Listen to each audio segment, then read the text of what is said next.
G'day, my name's Daniel Chapman. I'm a local, born and bred builder, and I'm the owner of Stroud Homes Sunshine Coast.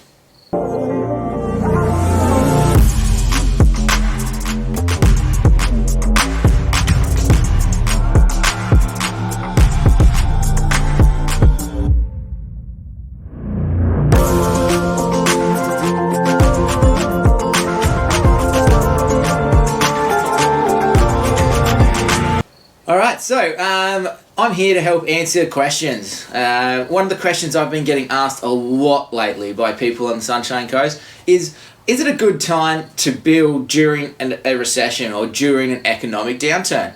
It's a great question. Look, the short answer is yes, but let's go through the pros and cons and evaluate the whole situation, and we'll start now.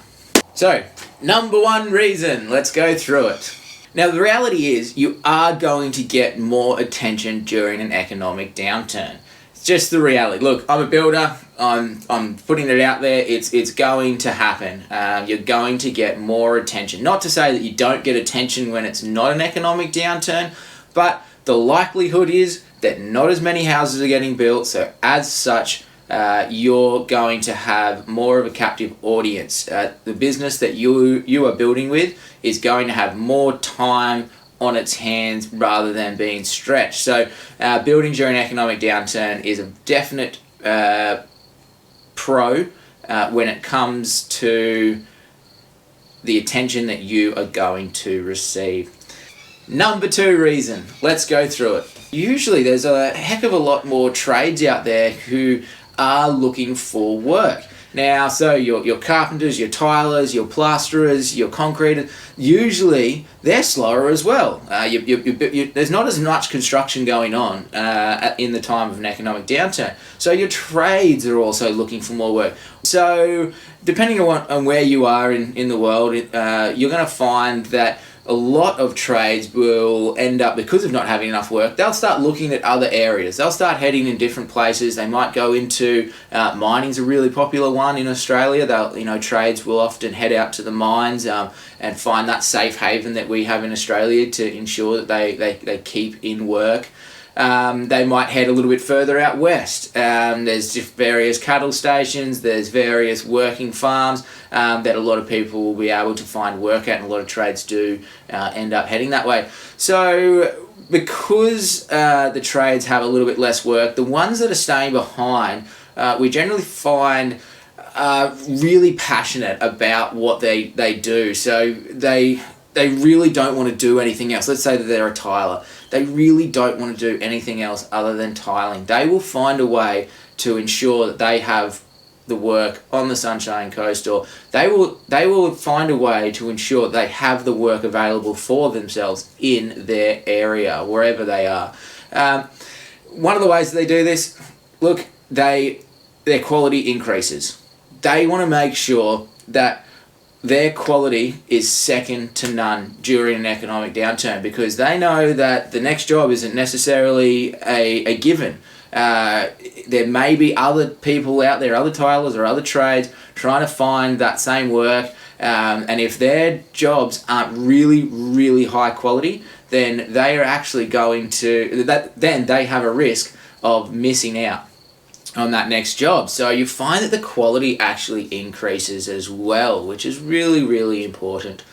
Which is a really, really big benefit for you as the consumer. Look, it's part of every builder's job to ensure that their trades are always of a high quality, but it just gives you, the customer, that little bit extra peace of mind that in the building industry at that time there's going to be extra pressure on ensuring higher quality. So that's another really important pro for building during a recession. The third reason why it's good to build during an economic downturn. Alright, so the pricing benefits of building through an economic downturn. Let's look at that. It's a really good one. Quite often you'll find that there are builders out there who are really keen to get work, so it's normal, things come down in price. I mean, you're seeing it with restaurants right now. I'm seeing some very high-end restaurants at the moment that are doing takeaway menus for just fantastic prices. I'm eating out as much as possible. It's economically viable for me to do that at the moment. Same true with the building industry. You are going to find some better pricing with different builders. All right, let's go through the cons. So, there are, let's be honest, I mean, I'm a builder. I want you to build houses. That's obvious, but there are also negatives to building through an economic downturn. Don't get me wrong, there are also negatives for building not during an economic downturn. So let's talk about these ones in particular. So for each of these items, I'm actually going to give you a tip that you can utilize to ensure that you're 100% safe while building through an economic downturn.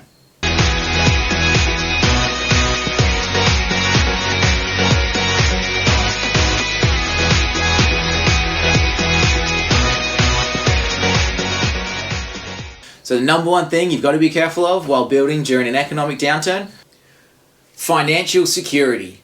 You want to make sure that your builder is 100% financially secure during an economic downturn. Now, funnily enough, when I started researching this, I was under the impression that a financial downturn would actually mean that a lot more builders are a lot bigger risk and a lot more are going under. Did some research, had a look on the Australian Bureau of Statistics, and actually, surprisingly, more builders go bust in times of boom than they do in times of economic downturn. Few reasons for this when I started digging a bit deeper into it. When builders are going through an economic downturn, they really reduce running expenditures and overheads, and they seem to run their businesses a little bit smarter. It must result, and clearly it is resulting, according to the ABS, in a lot less builders going under.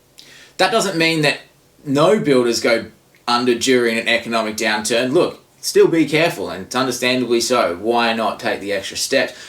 Really quick way you could do that is you can actually ask the builder for a list of their trades and supplies that they use. May seem intrusive, but hey, if you're going to hand them a huge sum of money for your house, it's an allowable thing to do. It's not out of the question.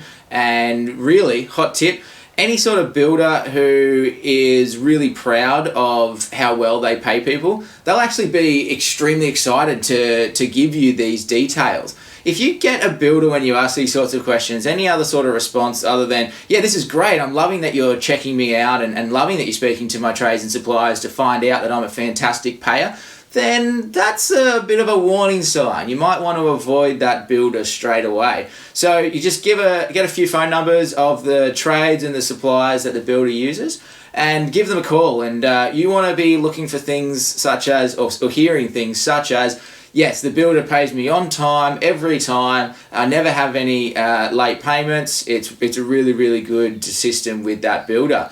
So that's what you want to be finding, and if you are getting those results, then awesome. But yeah, two things: if the trades and suppliers are saying anything other than good news, that is a warning sign. And also, if the builder themselves are a little bit hesitant to give you those details, and be open with them, say, hey, look, I am asking for those details because I just want to double check during these uncertain times that you are very financially stable. So if the builder is a bit unsure about giving you those details, really anything other than excited about the fact that you're investigating them, then that's a red flag as well. Now, watch out when the trades say things like, oh yeah, he's pretty good, it's about a week or two behind, at worst.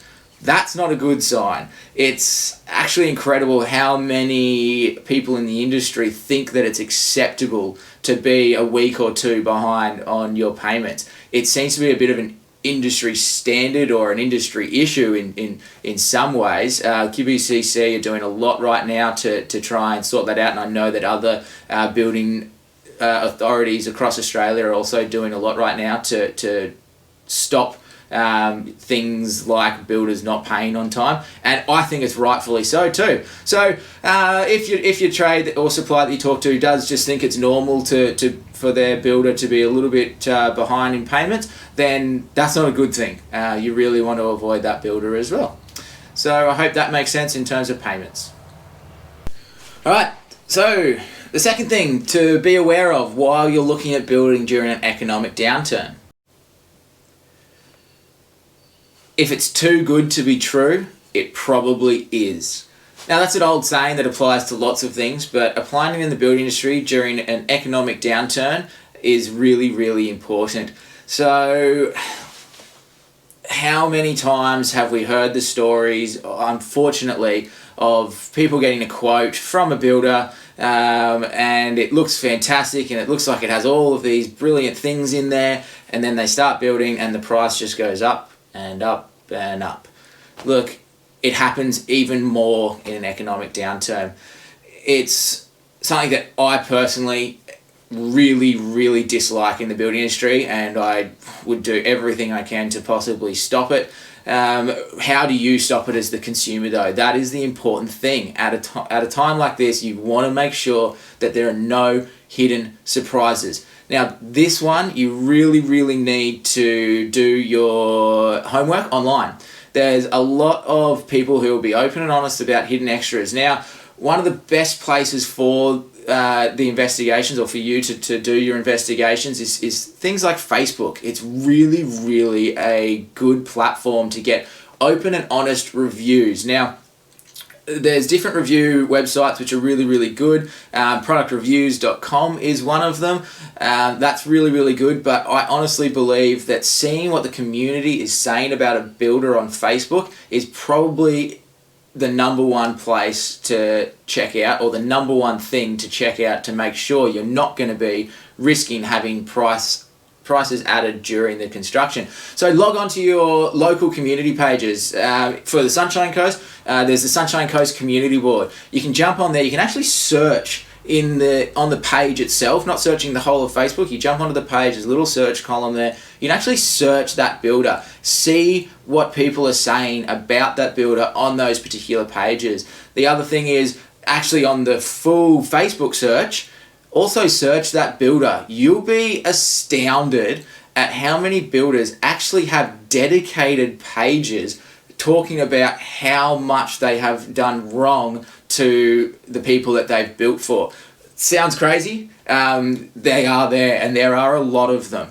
If you stumble across one of those Facebook pages, join them, have a look at it, see if you believe it's honest and true, and then make sure that you have that information to make your decision about whether or not you will move forward with that builder.